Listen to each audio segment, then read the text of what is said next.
Hey guys, and welcome to Krakow in Poland. And oh my god, it is such a windy but nice day. Take a look at my beauties right there. Okay, so the last time I came here was 6 years ago, and I remember there was just as many people right here in the very town square. This is really the main square that you see here right in the back. And usually, actually the weather is just perfect. It's about like 17 degrees. Usually there's like a bazaar in the middle when there's a festival. There's like wieners and schnitzels and all these pork knuckles and all that, and it's really, really cool. And then this building right over there, it's like a bazaar of sorts, and you go all the way from one end to the other. So it's like food, souvenir goods, and so on and so forth. Okay, so I'm gonna take you guys on a city tour. And first and foremost, that Krakow is known for, at least from what I recall, is if you guys have actually watched the movie Schindler's List, he is that German that was able to save, like, I can't remember really the exact number, but so many Jews from the time of the Third Reich, by the time of Hitler. So yeah, there's a museum that's dedicated just for him. I remember going there in the past, and usually, actually at that time, you didn't even, you could just like walk right in, but now apparently you need to have a schedule to get in. There is like a long line, so on and so forth. You know, times have changed, but history remains the same, and I'm so happy to share it with you guys today. Yay! Alright, so we've made it here. This is the Schindler's factory, and that is the famous gate. And it brings back so many memories. By the time when I came here, it was actually around nighttime. Okay, now if you take a look at this building, you know, it's not like a very fancy museum of sorts, but it's no longer a functioning factory. If you take a look at the walls, it's pretty amazing how, like, if you look inside these, if you look at the walls outside, it seems like a really simple building, but inside it's actually a very modern museum. It was actually finished in 2010, and when I came here it was 2013, so it was really relatively new. These are one of the newest museums in Krakow.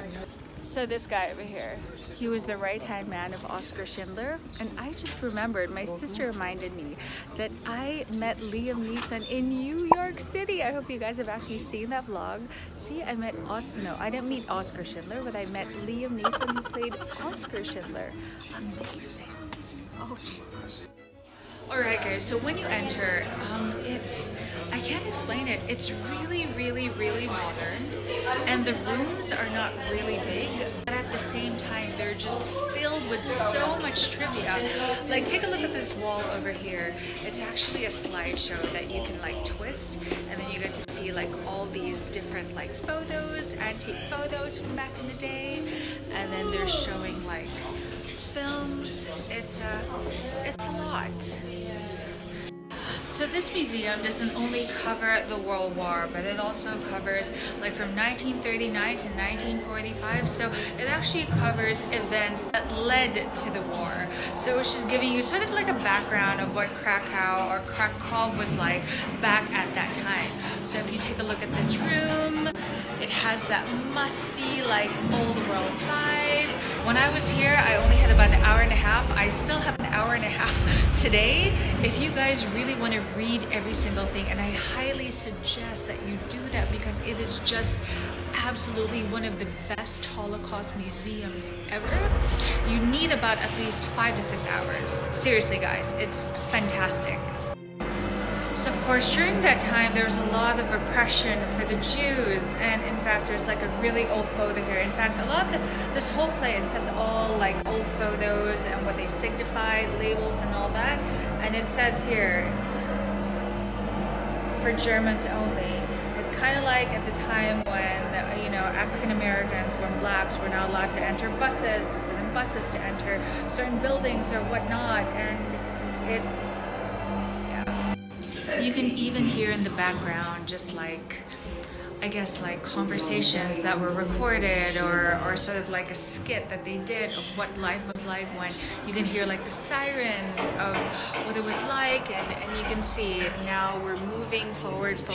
Now Hitler's forces have come. the war is just about to start or has already started, and things are escalating. And the great thing is they have all the graffiti or all the, I guess, signages that they had back in the day, so you really feel like you are in the grit of it. Every detail is just, take a look at the floor. Even the tiles are swastika. It's crazy.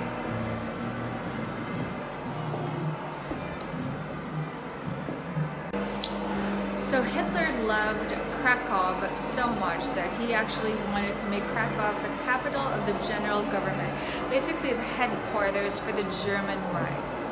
And I actually remember that trivia from 6 years ago, and true enough, I mean, it really is so beautiful. So there are things here, like kind of like they're giving you the vibe of like prison rooms. And it's a little bit cold, it's a little bit dark, it gives you that feeling. And there's one there where they actually had the chains, even had a rosary, just his personal belongings, and there was an account of how he was tortured. So they really give like live accounts and that they've documented, and it really makes you feel like you're just right there. Speaking of, like this guy over here, he could have been one of the survivors. He could have been someone who was actually working at the factory, and just to really attest that Oskar Schindler really did save their lives. So you pretend you were actually seated on a tram, and these are some of the scenes that you actually see outside.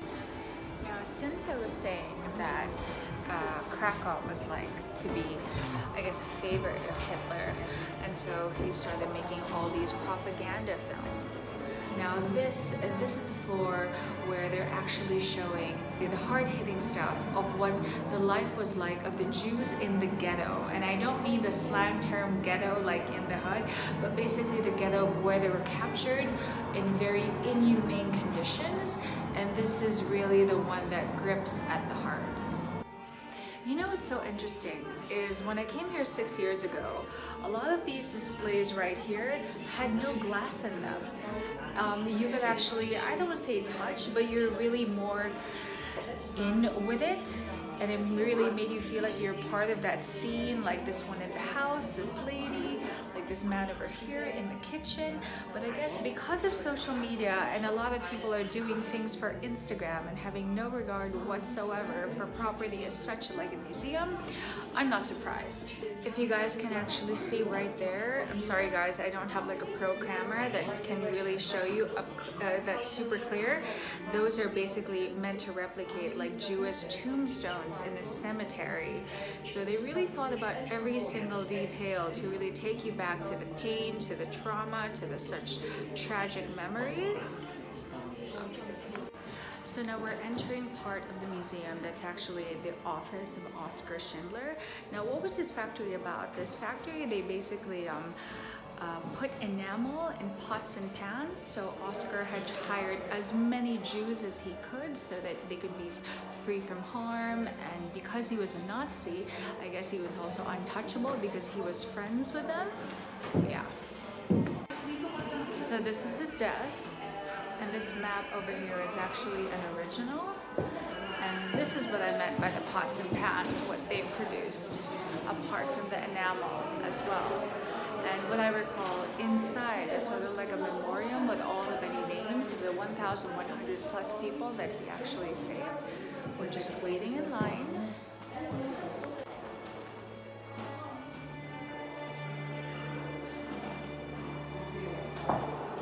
So as the movie is filmed, it's called Schindler's List.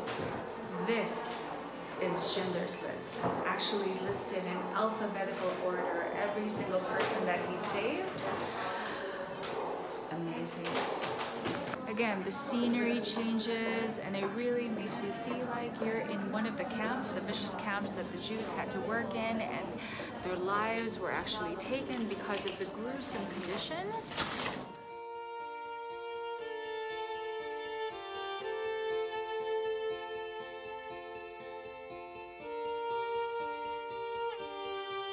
So when you come to slightly near the end of the exhibition, there's like this wooden like cottage looking place that I highly suggest that you enter. And if you take a look at it, it looks like it's just a makeshift house. And what would happen is the Polish were actually like the top of the list, that if they ever were caught hiding other Jews because they were trying to protect them, they would be killed right away. And this is sort of like one of the houses that they would show what it was like. So yeah, because there were so many Jews, there's the Polish Jews, the German Jews, just basically Jews who didn't have homes and didn't know where to live because they were hiding out.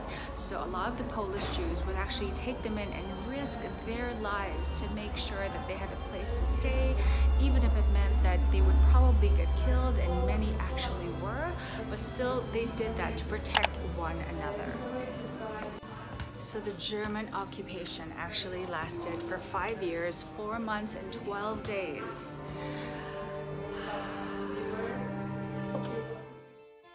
So this is the very last room, and in a way it's a bit of a reflection. It's actually meant to be a meditation room. So these are like just some of the accounts of some of the Polish Jews of how they really risk their lives in order to save their own people.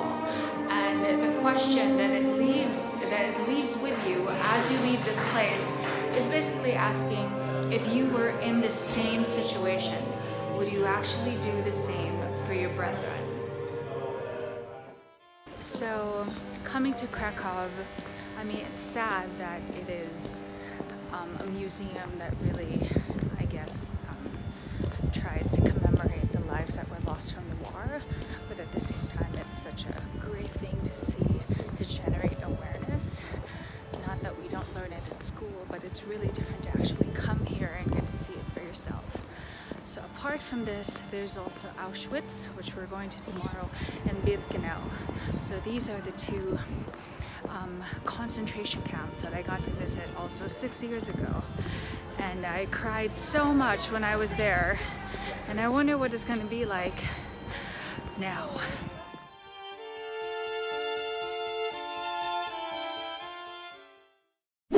Okay, so from the museum, I was talking about the ghetto, right? Now this is actually the main square of the ghetto. This is the Ghetto Heroes Square. Now if you take a look, there are actually a lot of chairs that are scattered all around. This is not just, what would I say? It's not just your typical furniture, it's actually an art installation, and you can actually sit down. Now what do these chairs represent? Well, during the German occupation, and if you watch you know, like documentaries where they started getting rid of all the personal belongings of the Jews, and they were just throwing them, like getting rid of them, collecting them, burning them. And this basically just represents like personal belongings of the everyday life of the Jew, from furniture to clothes to their lives.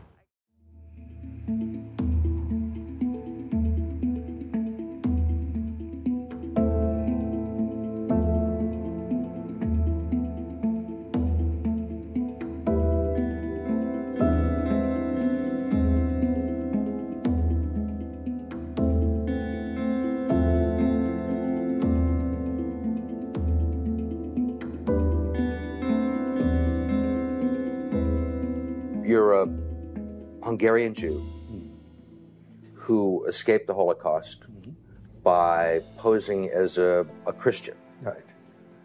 And you watched lots of people get shipped off to the death camps. Right. I was 14 years old. And I would say that that's when my character was made. In what way? That one should think ahead, one should understand and anticipate events. One is threatened. It was a tremendous threat of evil. I mean, it was a very personal experience of evil. My understanding is that you went out with this protector of yours who swore that you were his adopted godson. Yes, yes. Went out, in fact, and helped in the confiscation of property from the Jews. That's right. Was it difficult? Not at all. Not at all.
We mustn't kid ourselves into thinking that the communists have placed their agitators only into the black communities. They're working both sides of the street. They want hatred, violence, and bloodshed between the races, and they don't care how they get it or whom they use, even children if necessary.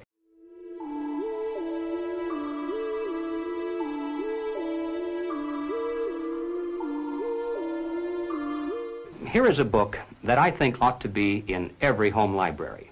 It's entitled Color, Communism, and Common Sense by Manning Johnson. He joined the party as a young man because he honestly believed that the communists were trying to improve the conditions of his people. He was a dedicated communist. But after many years, he discovered that instead they were merely planning to use his people in a bloody revolution to destroy America. And when he woke up to this, he dropped out of the party and devoted the rest of his life trying to alert his fellow citizens of all races to the true nature of the Communist Party as he knew it to be from the inside. Manning Johnson said, "Black rebellion was what Moscow wanted. Bloody racial conflict would split America. During the confusion, demoralization and panic would set in. Then finally the Reds say, workers stop work. Many of them seize arms by attacking arsenals. Street fights become frequent. Any all-out minority revolution must create a state of crisis wherein almost all of the male population would be forced to remain in their homes to protect their property and families. The violent revolution becomes of primary value to the communists to the extent to which it can be used to condition the masses psychologically to accept the non-violent revolution, which is offered supposedly as the only alternative. Hoping to avoid further violence and bloodshed, the public is to be pressured into accepting measures that will move the country gradually and legally toward communism, but without calling it that. What has all this to do with the communist revolution in America? It has everything to do with it because the building of socialism is the communist revolution in America. They have one and only one solution for all problems: more government, and then more and more until it's total government. And forgive me for saying it one more time, total government is communism.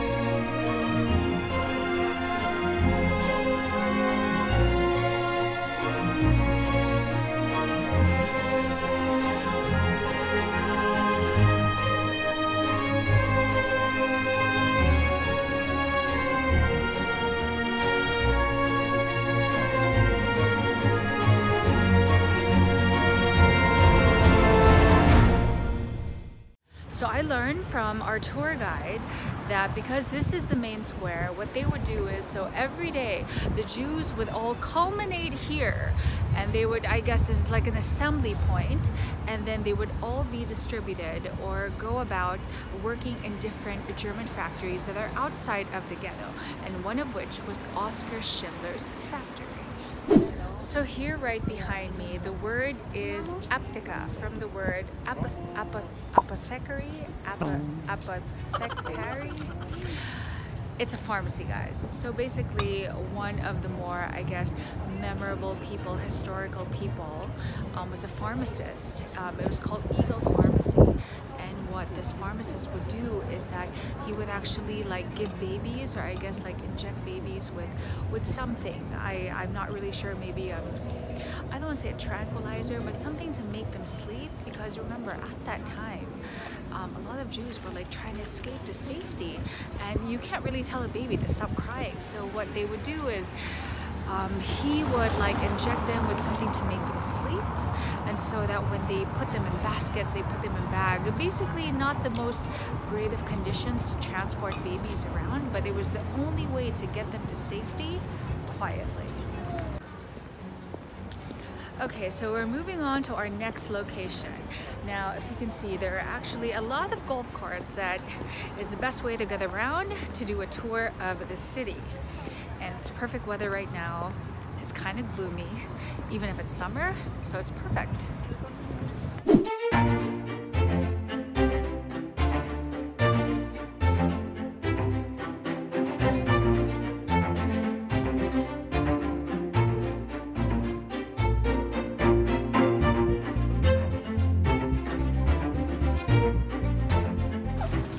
So this is the Jewish quarters, and we had just passed, I guess, like the entertainment district, meaning like all the trendy restaurants, all the bars. So this is where you go out on a Friday night, and it's called Kazimierz, named after a king who discovered it, correct?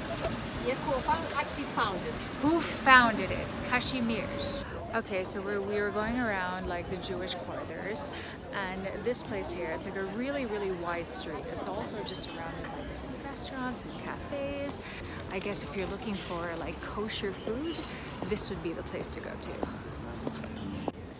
So you can actually see right there where you're going. It's kind of like the jeepneys of the Philippines, where they tell you where you're going, to Pasay, to Taft, and whatnot. So you're going to the Old Town, which is actually where we're staying, the Jewish quarters, which is where we are right now, the Ghetto, which is where we came from with all those seats, and Schindler's List Factory, which is also where we came from.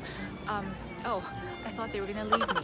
Okay, now in the back right there is actually a commemoration of basically Jews that were killed by the Nazis. So as much as this is a place for us to have our happy hour, to have some nice meals, at the same time giving respects to history. So we had just passed that big castle. It's spelled Wawel, but it's actually called Wawel. And when we were here last time, it was actually my sister who remembered that we actually went up the castle, and I don't even remember. But anyway, during the golf cart tour, you pass around it, and it's really up to you what places that you want to return to actually like hang out, grab a bite, or really see the sights. But this gives you like an overview of all the sights that you can see in Krakow and outside. So now we're actually driving up to the former home of Pope John Paul II. He actually lived here as a bishop. So where the mosaic is right now, so that is actually the most famous window in all of Krakow, because when the Pope was living here, or rather, I guess when he was a bishop or a Pope, I'm not really sure, but you know, he would look out the window, say hi to everybody, and like mesh with them and be like, hey, what's up?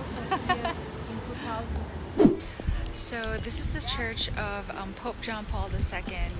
So like I said, that this is Krakow is actually called also a papal city, because I guess Pope John Paul II is like one of the best imports of Poland. So this is his church right here. You can see it's like very, very modern, and on the inside actually it's very simple as well. It kind of reminds me of that modern church that was also in Fatima. I hope you guys actually check out that vlog. And basically the focus of Pope John Paul is you don't need all this gold, all these paintings, all these murals in order to feel closer to God, so that there's more focus and cultivating that relationship with him with less of the fuss, which is my jam. Hey guys, can you see this? I am on top of a hill. I would love to tell you exactly where I am right now, but it's kind of hard to pronounce, so I'm flashing it right here on the screen. Okay, so this is pretty much our third day here in Krakow, and the name of this tour is Off the Beaten Path, because usually when you're a new tourist here in Krakow, you would usually go to the Old Town, you would do the golf cart tour, you would go to Auschwitz, you go to Birkenau, all the things that, you know, it's like a beginner's course, so to speak. But this tour is usually more popular with the locals. Now, if you guys can take a look all around me, this was actually a military fortress, and it was all made of bricks. It's actually really, really beautiful. Brick buildings are really a reflection of, I think, Austrian influence on the Polish. Okay, now this mound over here, now this was built to commemorate their national hero, also a name that I cannot pronounce, and it's flashing right here. And he is the guy that led the uprising for the revolution to try for independence, and even if they lost, that's okay, because he was still that guy that took initiative. So where is he buried? He's actually buried all the way on the other side in Wawel Castle, Wawel Castle. So apart from the royalty, because in a way he is like because he is also here, in a way he is kind of like royalty too. So this place, like I said, the Mound is really, really beautiful. At the bottom, there's even a restaurant, and you can even book your, wedding reception here as well. The thing that I project is because it's only for the locals, so people are quite careful, but these days, because of social media, some people just really do stupid things for the gram. So I just hope when this place really picks up and starts to get really popular, people could really hurt themselves, because there is no fence at all, like none. There's absolutely none. Anyway, says the person who's holding a selfie stick trying to balance and look good and tell you guys the story. Hi. Alright, so if there was really one place that would be considered off the beaten path, like in Krakow, this would be the place. Now, from afar, from where we came, from the Mound, you could actually see this beautiful church from the top of the hill. So that's actually where we're here right now. Have you guys ever heard of Carmelites? Carmelite nuns? Well, there is an order, a very rare order, religious order, that's called 𝗬𝗢𝗪𝗡𝗢. I had never heard of them before, but the 𝗬𝗢𝗪𝗡, they are male. And this monastery right here, I think it was built in the 17th century, and women are not allowed. Only men are allowed. That's why, look, when we chanced upon, there was a couple of guys, a couple of male, like young and older, who were actually coming out. And when you go in, you're not actually allowed to take photos, but you will see from inside of the entrance, which is pretty much as far as we can go, that what their distinguished characteristics about them, of these monks, are they have like long beards, and they wear like this white habit. And what is happening? What? Okay, so there's this gentleman over here. He actually rang the bell, and he's kind of asking permission if maybe perhaps we can go in, because technically women are allowed to come in, but only 12 times in the year. So it's really only during very religious holidays like Christmas, Easter, and I don't know what the other holidays are, but those are the only times that women can come in. But other than that, only male. It's actually quite beautiful. It's inside this forest. Once again, I forgot the name of the forest because the Polish alphabet is just so challenging. But anyway, it's really nice. So it's actually quite cool, even if it's in the summer. And 𝗬𝗢𝗪𝗡𝗢. So are we gonna go in or not? Okay, so unfortunately, I would have recorded that conversation that they had, but I saw the white habit. He was hidden behind the door, and the thing that he told a very nice gentleman is, he said the only time or the next time that a woman can enter will be on August 15th, and apparently August 15th is like a religious holiday that has to do with the Blessed Mother. So the other thing that I learned about 𝗬𝗢𝗪𝗡𝗢 monks is that they're not allowed to talk. So apparently they even welcome male I don't know if the word is retreat goers, but basically, I mean, not all, but some will actually come here for like a silent retreat or whatnot. Some have actually we've been told that some are actually welcome to do that here. It's actually kind of cool, because when he opened the door, my mom was seated right where you could see what was inside, and she said, just like the painting, he had a long white beard and like kind of balding, so I guess very consistent with what the painting we saw in there. Alright guys, so we just finished our tour. There were so many things that we got to see. Okay, now did you know that Krakow actually has so many names for its city? One, it's also called the City of Pigeons. Another name is the Royal City because of the palace, which is Wawel, or Wawel. And then it's also called the Papal City because of Pope John Paul II. And it is also called Altera Roma. Did you know that there are about 120 churches in Krakow alone? So if you need to pray, I'm sure you can find one in every corner. So really, there's so much culture to Krakow. In fact, this was the former capital of Poland for about 600 years, from 11th to the 17th century. And then eventually it became Warsaw. Warsaw. Anyway, tour is done. That was a city tour. I hope you guys enjoyed that. It's now time for shopping. Yeah, because shopping is life. Alright guys, so I'm gonna take you guys into the largest, I wouldn't say shopping mall. Now this is the largest souvenir area in all of Krakow. And you can be sure that everything is made in Poland, not in China or anywhere else. So you know you are getting legit traditional goods. As for the prices, we were told that because they aim to be competitive, pretty much around the square, it's almost the same price and you can actually haggle. So if there's one thing that Poland is quite known for, well, I don't want to say Poland, but at least Krakow, it's amber. So amber, you will see it kind of looks like honey and it's like a stone.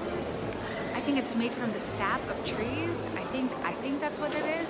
So yeah, jewelry, accessories, amber. Guys, I'm signing off. I'm Bianca Valerio. Hope you enjoyed that city tour. Where's the horse? There's the horse. I'm Bianca Valerio. Until the next one, bye guys.